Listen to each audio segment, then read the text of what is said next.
just now one game away from making sure that the Eastern Clash has a Korean top 3, really starting to synergize, come together as a team. Now, eStar, they know that it's not over until it's over. They were reverse swept by MVP Black in a pretty devastating series for them yesterday. Do you think that this is the moment where eStar is able to regroup and come back in this series, or? I hope so. It's not mechanics. It's not necessarily their macro game. It's their execution. And I talked so much about it yesterday, is that their execution was flawless in a lot of games. We saw a great follow-up. We saw a great just synergy between a lot of their frontline players with their backline players, and a lot of it is not there today. I don't know if there's something that's off or they're just kind of thrown off. The pressure's getting to them. Something's not the same as it was yesterday. And yesterday, you couldn't have asked for a better performance in a lot of those games. And today, it's a lot different. I'm not sure what it is, but execution seems to be their downfall right now. Do you think it's a mindset issue, potentially, for them? You know, we saw how momentum-based they were in their series versus the MVP Black. End of Game 2 celebrations. End of Game 3, really, end of Game 5, falling apart within the game, and then being really distraught that they had been so close to finally beating MVP Black, the 8th time that they had played them in a history that goes, or rivalry that goes way back into history. So is it a mindset thing potentially, since they know they're playing, oh, it's another Korean team?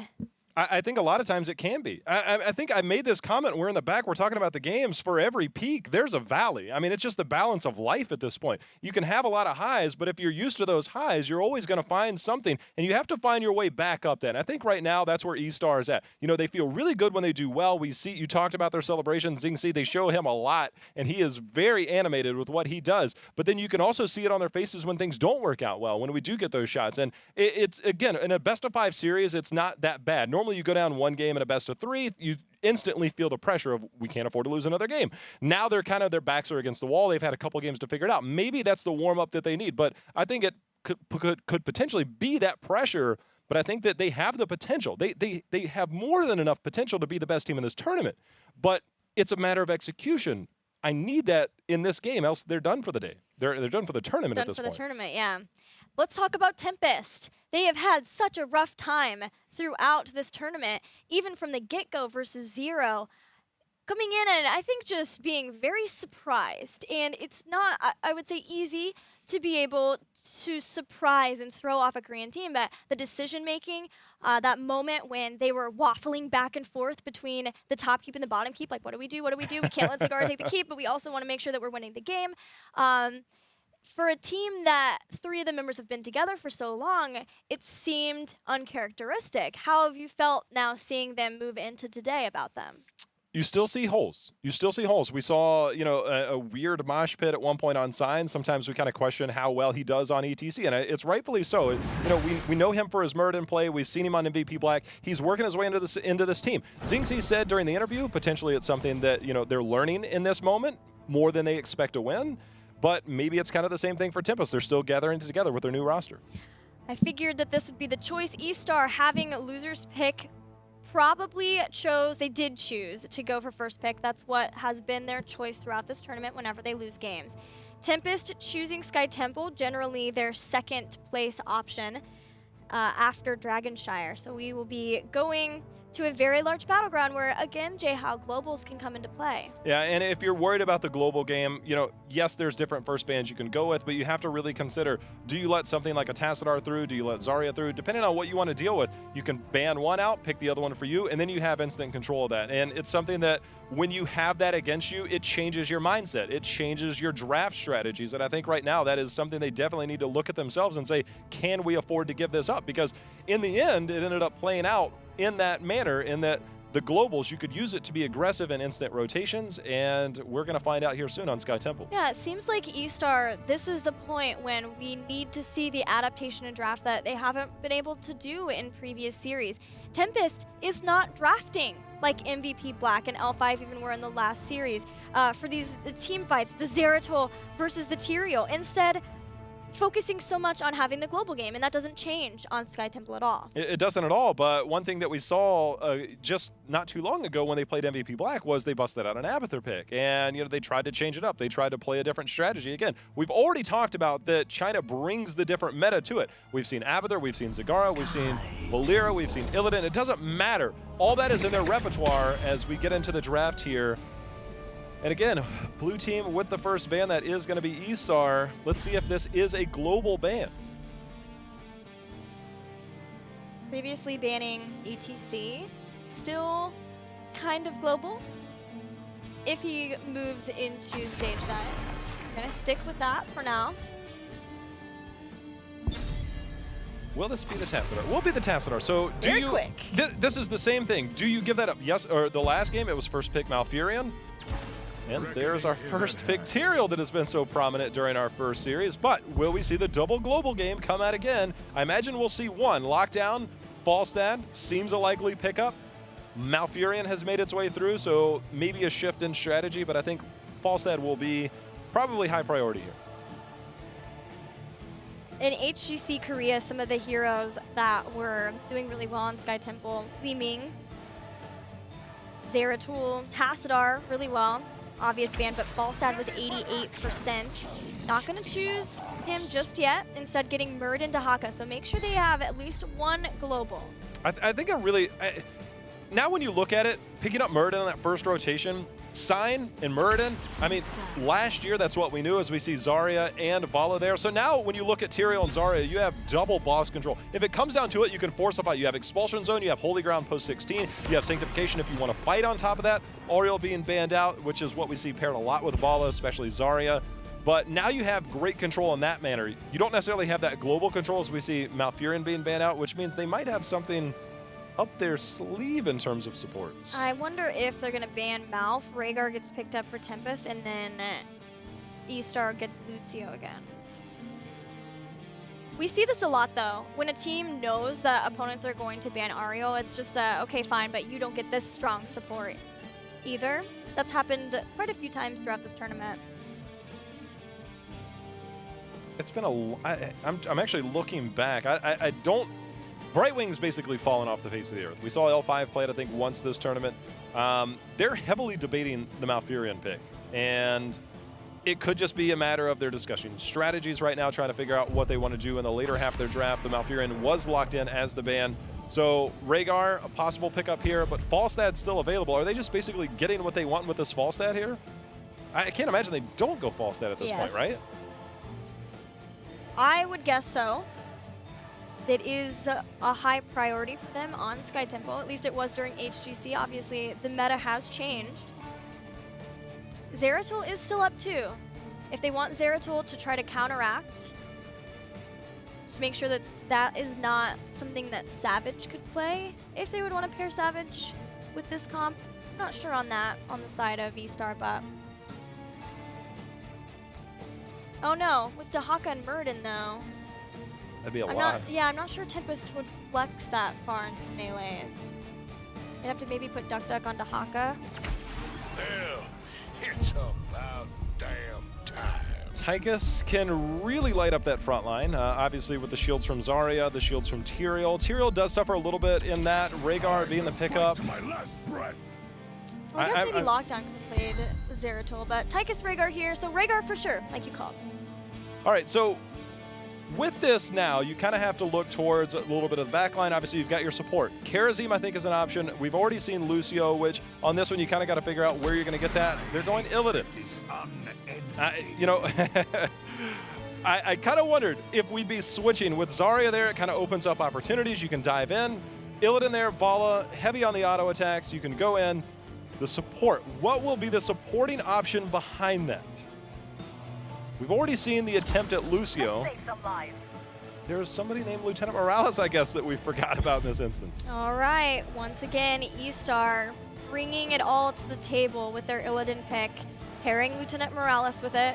We have seen so much Stim Drone this tournament, although she does offer a global if the team wants to go for medevac dropship instead. One final pick here on Sky Temple for Tempest. Who is the hero who will bring it home and give them a 3-0? I think Li Ming wouldn't be a bad option here. You have to go kind of a different build. I mean, obviously dealing with Illidan, with the Morales and the shields and the Sanctification, it's a little bit more threatening. But the Zeratul Flex is going to be the pickup. Lieutenant Morales on the back line does not like Zeratul. And if you have a dive comp and Lieutenant Morales gets left behind, yes, you do have medevac available to you. But generally, they haven't gone medevac. Yeah, so that's kind of been one of the more tricky things is you kind of expect medevac. It's kind of a safety option. It's a fail-safe. Yes, you have safeguard, but if you've used it on somebody else and you're taking the damage, all of a sudden you're like, I got to get out of here, guys. I mean, you're up there, you're diving, you've got Zarya, you've got Sanctification. Illidan can heal himself, and it's like, wait a minute. Like, I'm in trouble back here. Somebody please help, and you can kind of dip out. Your team's still momentarily okay with all that available to them, Tyrael shields as well. So if it's Stem Drone, I'm going to be a little bit shaky because if she gets isolated, Morales does not live very well against Zeratuls, especially Zeratuls that know what they're doing. Yeah, there's some talents that she can take to help her with damage if she's taking damage. You've got Trauma Trigger at 1, you've got Couples Therapy at 13. That is not the issue. The issue is that there's quite a lot of lockdown and there's quite a lot of dive between Zeratul and Dahaka. That is the problem. I think you're right, and it'll be medevac dropship.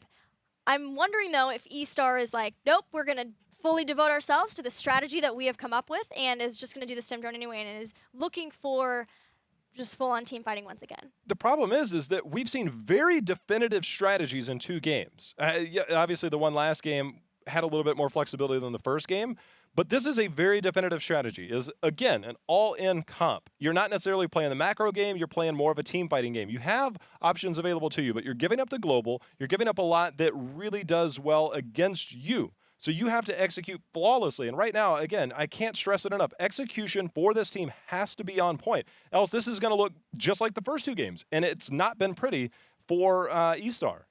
I wonder if eStar will focus a lot on the top temple in the first phase so that they can get a lot of damage done there. Make Dahaka stay up as long as they can, get bruisers, and then either try to force Dahaka to come down while bruisers are still pushing so they can't get the full clear. Just go ham, go in for the fight. Or if they will try to make something happen, get a kill. Either way, I guess it's the same thing, right? You just go in for the fight, and if Dahaka doesn't come down, then you have a 5v4. Or Dahaka comes down, and then you've won essentially in that top lane.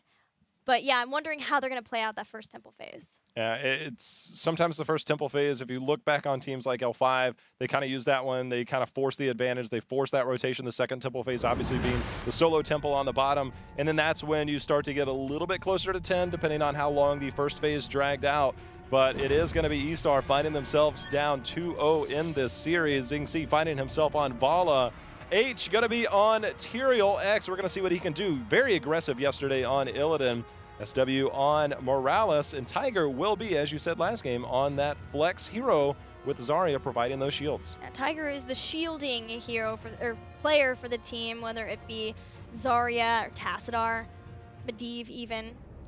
It's a rough spot for China's final team in this tournament. It's everything, this game is. And they will have to take the reverse sweep, which is so difficult if they want to move on in this tournament. Over on the other side of the battleground, Tempest, with Hyde playing Rhaegar Lockdown on Zeratul, Duck playing Tychus, Sign playing Muradin, and Modern Life again on Dahaka. Can they take it to the next round? I think that right now, eStar being the last hope for China, obviously has that hometown there looking, all eyes on them as they head in here against what's the other team? Tempest, drawing a blank. I'm just thinking of the next round. Well, Tempest is thinking of that too. They want to have revenge versus L5 for the series that went earlier. We'll see if they can close out this series and get that chance.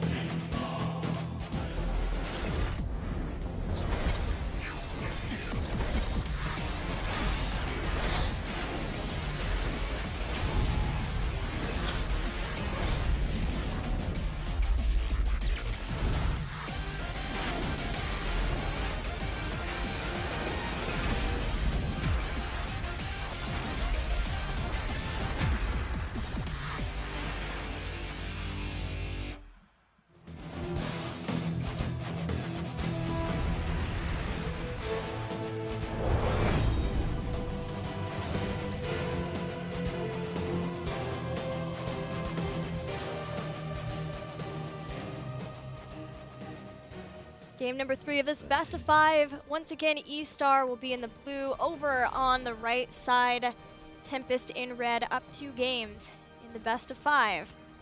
Gilly Morales going scouting drone, obviously, to deal with Zeratul. Do you think that might be a mistake in terms of other available options there, which you might have mentioned early on? Hello. Protection and death. Interesting. You know, the last time I saw this talent competitively, I'm sorry, I completely skipped over the scouting drone. Let's go back to that. Scouting drone first. That's generally been the norm for Morales. It does mean that he's putting a lot of faith in his team to zone for him, as well as in his own positioning, versus, like we talked about, Zeratul, Dahaka, those type of dive heroes. But protection and death, the last time we saw this was Tempest versus MVP Black Summer Global Championships Grand Finals, and it was with the Protect the Greymane composition. Here, we'll see if it's enough to protect the Illidan composition, protect Xing Chen playing Vala. But it's always an interesting idea that you know you are going to die. Your hope is that you're going to die so that you can give this massive shield to your teammates when you explode. And potentially focusing more on exploding on your teammates than giving your team extra damage. Yeah, but it's interesting because you've got the Emerd and his SW getting caught out here. That should be, actually, yeah, that's first blood of the game. But and there's a trade-off in supports there, as Hyde is the next to fall, so 1-for-1 trade on the supports.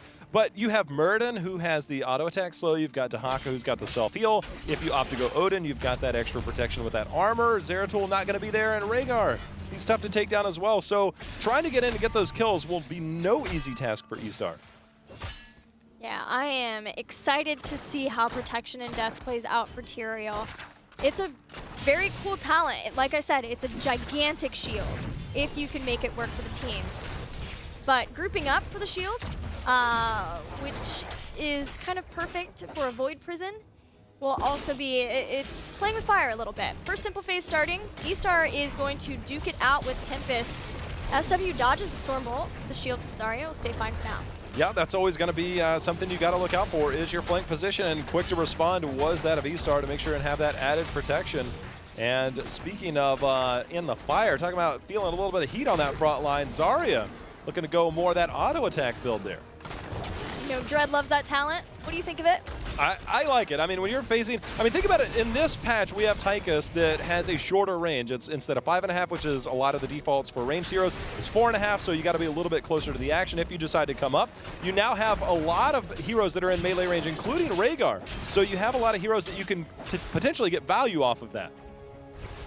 Once again, Hyde getting Feral Heart and Wolf Run. More mobility, more self-regen. Tempest give up and move up to the top lane so that they can try to get as much of this temple and start the shots here. This is really good for Tempest. They do have that global, and the next temple phase being in the bottom lane, the more they can get done to these structures, the better off he'll be, and more of a threat he'll be to eStar. Well, you talked about the priority on that, diving that back line. There's the flank and going to be pinned up against the wall. Nice body block, and Zarya's shield's not going to be enough as we see the aggression. But again, the trade-off, and now lockdown there is feeling the heat as you get in close. You definitely feel it. A 2-for-1 trade in favor of eStar. And a big part of that was the Zarya play there. Yeah, what I really like here from eStar is if Morales is going to get down, and she was in a corner, she was going nowhere, she was going to get taken out, they position themselves so at least they make it a trade or an advantageous trade at that getting a 2-for-1. That's very nice for eStar. Getting them ahead in experience, getting them 7 and taking down the towers up in the top lane. I actually really like what they did there. I mean, you know, they played it pretty appropriately in the middle. They had the proper protection, and anytime somebody came in, they had the return response. They're actually opting to go with a very early bruiser camp in the top left. This is something you can kind of flex this over. They're actually doubling up on camps. They're doing one at the bottom. Actually, they're going to wait. That's actually, I don't want to say a scary option with Zeratul. You never know where he's at unless you have that vision on him. It looks like Zarya might be the human scouting drone there, as Zarya we can see on the minimap just kind of hanging out. Zarya would like some help, please. Here we go. Xing Chen's going to help out with these giants. That's not a fun thing to do.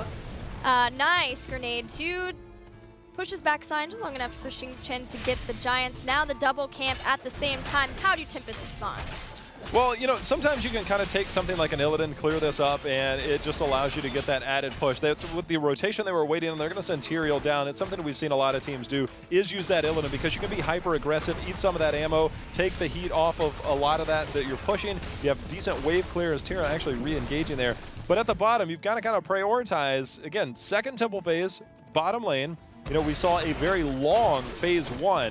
So that added experience to get closer to 10 is pretty crucial right now. You know, towers down, though Illidan wants the battleground to be opened up, ports to go down, and it is Sky Temple. So getting temples enables you to do that so that you can chase for a long time. This is a 3 for 2.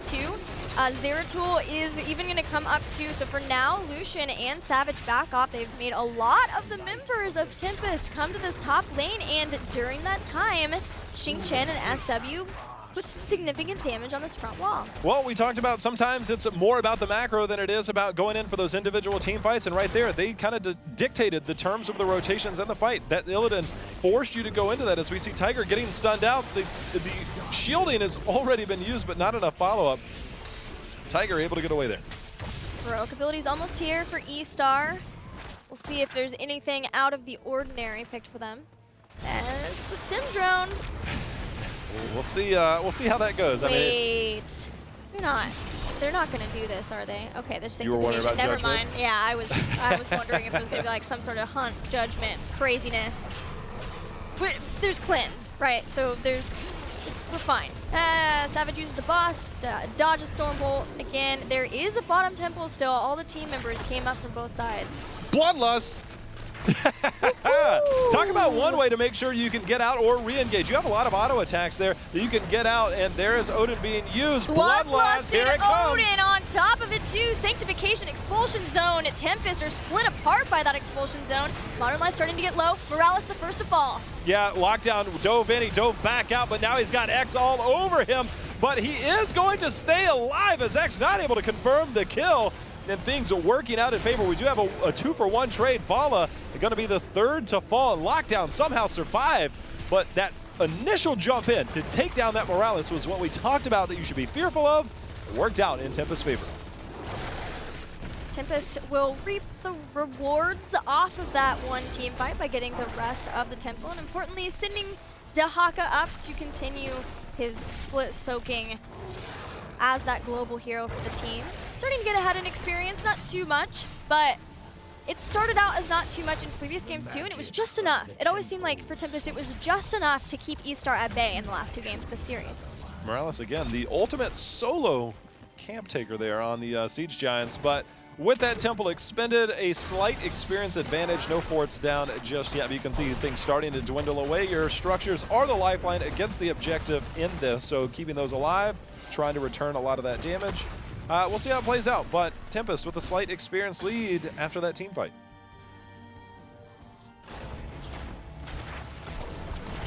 With that, about to get 13 talents too. eStar trying to clear out Giants so that theirs can be the ones to push here toward this bottom lane. Bottom port is lower on eStar's side, so they really wanted to baby that lane, make sure that they don't give any extra experience to Tempest, but now having cleared that out, they really need to get back into the lanes. And if not get picked, at least make sure that they don't get picked so that Tempest can't snowball this any further. You brought up a really good point earlier about when the forts are down, and this is a topic we were able to bring up yesterday as well, is that when the forts are down, it really opens the map up for Illidan to be more aggressive, to get the chase. And when you have the hunt, if you can find somebody isolated and you have a longer distance to chase them down, it can work out in your favor. Again, a lot of the members on Tempest have a lot of things available to them to defend against a very aggressive Illidan. That's why I'm kind of worried about that Illidan pickup.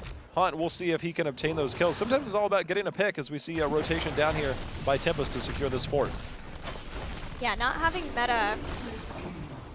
Savage has meted before. It was the game he played, game number 1, I think, versus MVP Black. Had Metamorphosis versus the Jaina. And it did work out for them. I guess that wouldn't have been one because one was Shrines. But regardless, seems like it is just dependent on which battleground they're at. But like we saw in Warhead Junction, getting it there too. So wanting to at least have some sort of pseudo-global for the team, for eStar. But again, without Metamorphosis, it does hurt his team fight ability. Now, one thing that does work out in favor by having the hunt is that Dahaka's on the bottom, but when you have the split temples between top and bottom, you always have to worry about a boss play at this point. But when you have a global hero at that top temple, it makes it a lot safer for your team to rotate down. You don't necessarily worry about it as much. Yeah, definitely. Yeah, also, the other thing, Spell Shield for Morales will help deal with that Zeratul a little bit post 13 now. Imposing Will. Also for Tyrael is going to help out in slowing the damage dealers for Tempest. Still waiting to see how Protection and Death is going to work out for them. That might be what is enabling eStar to feel more comfortable about having the hunt, because they know that they've got Protection and Death. SW a little bit in trouble. Void Prison goes down on 2 members of eStar though. Zarya falling in the meantime, though. Sanctification available to them as they take down Zeratul. And now we see X going in on the backside. Bloodlust been used as well. H doing everything he can to make it out as they leave Illidan behind. A 2-for-1 trade in favor of Tempest. Again, Tempest went out on this fight, and that gives them 16. They are getting ever closer to being able to take the rest of this series. eStar is keeping up as much as they can, though. The Illidan pick into this composition is so difficult, and again, we know what they want to do. Bloodlust is a big counter, but there's so much between Illidan, or excuse me, between Murd, between Dahaka, between the Odin, and Zeratul's not even there. I'm not seeing where this overly aggressive comp is going to punch a hole through the composition of Tempest. Yeah, hard. Frost Shots is going to be nice at 16 for Vala to slow down, to maybe allow Illidan to chase a little bit easier, but the problem is just finding somebody in general. Lucian's the one who's in trouble now, gets a Singularity Spike. Nice cleanse to help. Expulsion Zone on to Sign. Can they get him down in time though? He does not have Avatar. Doesn't. It looks like they're going to continue to push in as the hunt is used on the backside onto Rhaegar. Sign on the front line, though. 5 seconds away from having that Avatar, and they are not going to be able to confirm the kill of Sign. Uses that Dwarf Toss to get out. And a lot of heroics were used there, even Stem Drone, and they were not able to do much at all with that. Now we might see the return Party Bush here as they go in, and H gets deleted. Now they might not be done. Oh, Bloodlusting moving into the Void Prison. Odin's already there. Xing Chen is going to get obliterated. Lockdown already finding the next victim of Tempest, and that'll be SW. No medevac to be able to get out. Zarya getting chased down by Modern Life. Spotted.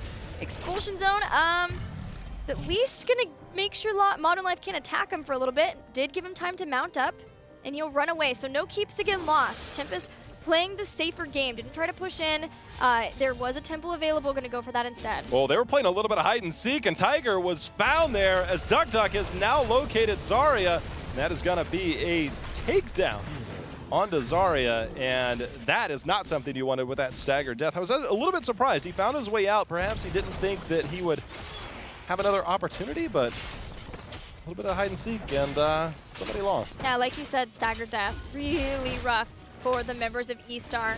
But Tempest are only so far concerning themselves with the temples. They've got nearly all of the mid one. Lucian stalling out as the rest of his team starts to come off of cooldown and respawn.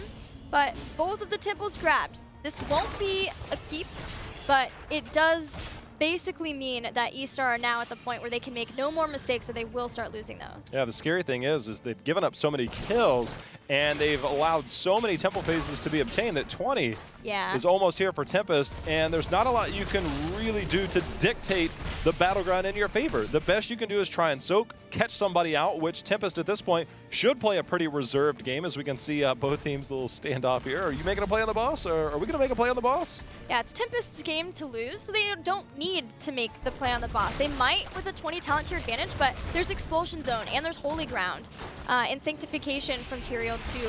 So instead, with Dahaka being able to constantly push these lanes, they can just hang around the boss, clear out lanes where they want, and see if they can catch anybody from eStar trying to check in on that boss.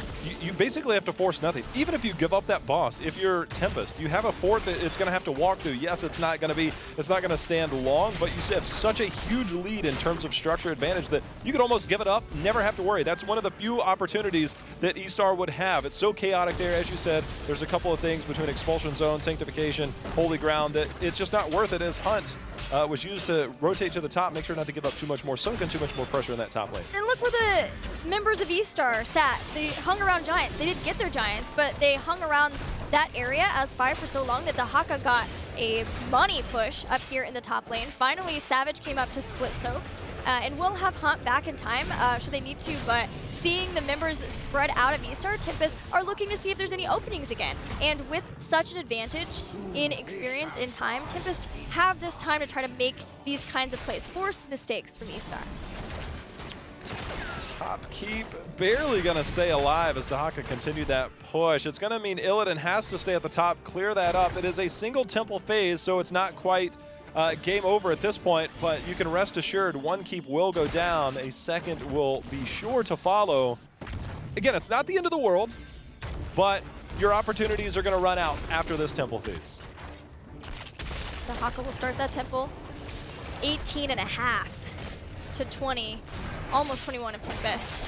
But the important part is that it's 20 with Storm Talons. Here comes the fight that could decide the game. Lucian trying to zone. Void Prison on the back. Xingqian in trouble. Lieutenant Morales not here for the heals. Sanctification buys some time until she can get back up. Sign dives into the fight, J-Hound. Yeah, they're going in. As you can see, Hyde being very aggressive. And right now, that's actually a really good defense by eStar, but Xingqian somehow staying alive. And now they're trying to turn it as we see X going in. Very deep lockdown is going to be the first to fall. So this might be the opportunity as Tyrael trying to just walk away. He has almost no mana. Ooh, Hyde very, very close to tying that up and making it a 1-for-1. But it is so important for eStar that they held there. They only have one keep left. That would have been an opening to end the game, end the series. The Tempest still have 4 members, 2 warriors, they have their support, they have a damage dealer, so they have a strong 4-man. But look what eStar's doing. Yeah, they're going on the boss, and you might. So right now they're giving up temple shots. They have the siege giants at the bottom. That's actually really scary. You're probably going to lose. I don't know. You might be able to go back and defend this. I think they should be okay to save that. But getting this boss, if you are obtaining this boss, you will get the structure experience from the fort. We might see a very strong push here to try and go for keep, and this will get them 20. Illidan will have the hunt to get in. That's why you're using that global. The problem is Dahaka rotated top, and you'll have catapults that'll be on your core momentarily. Yeah, it feels like a Hail Mary for eStar, definitely. Lucian is, along with the team, that's Savage, who's on Illidan, who is going to try to buy time in that top lane too. This is a scary spot, but there are a lot of zoning tools if eStar gets into trouble. We've got Holy Ground, they've got Expulsion Zone. Murden is flanking from behind. Odin has been used. Bloodlust is available. Dahaka coming in as well. And here he comes on the backside. SW in a very bad spot. And down goes 2 members of eStar. Before Savage can hunt into, there's no Morales here. This is it. This is everything. Sanctification, but it's not on Illidan. 3 people down for eStar. Tiger and Lucian, the only 2 left, and even they will eventually get taken out.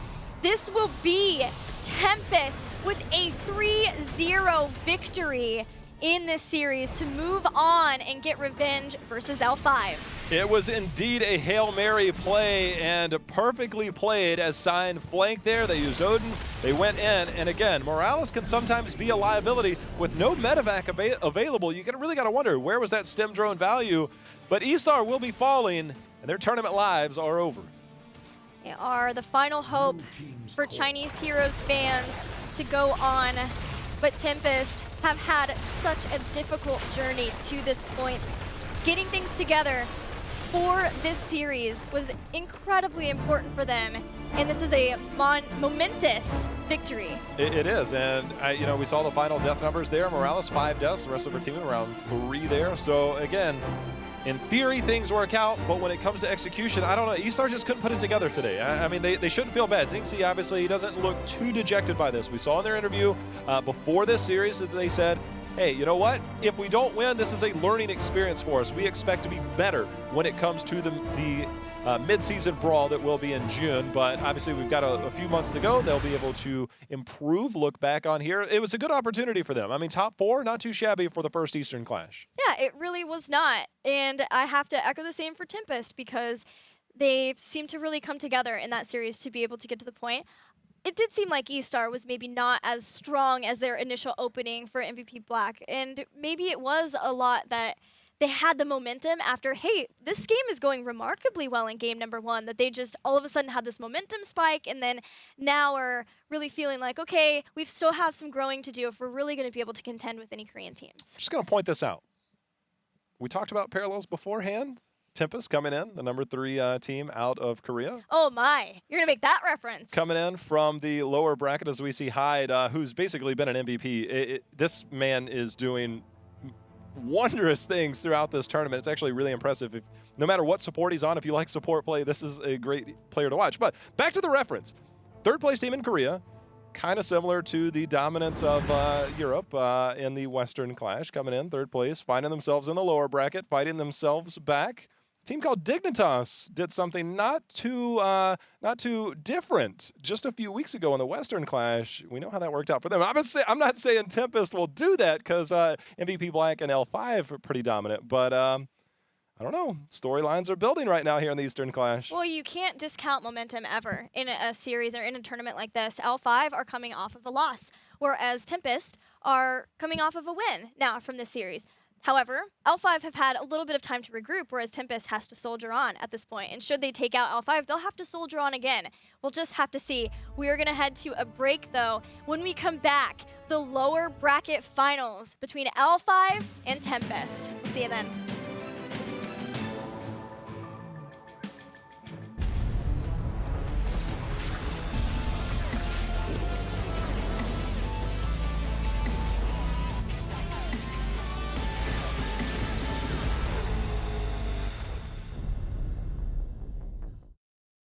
Sombra, it's on you now. I'm all over it.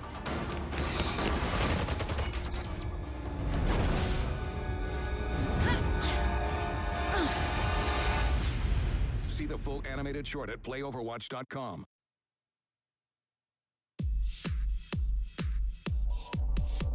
Lucio coming at you. Since he was a child, Lucio has always believed in using music to bring people together.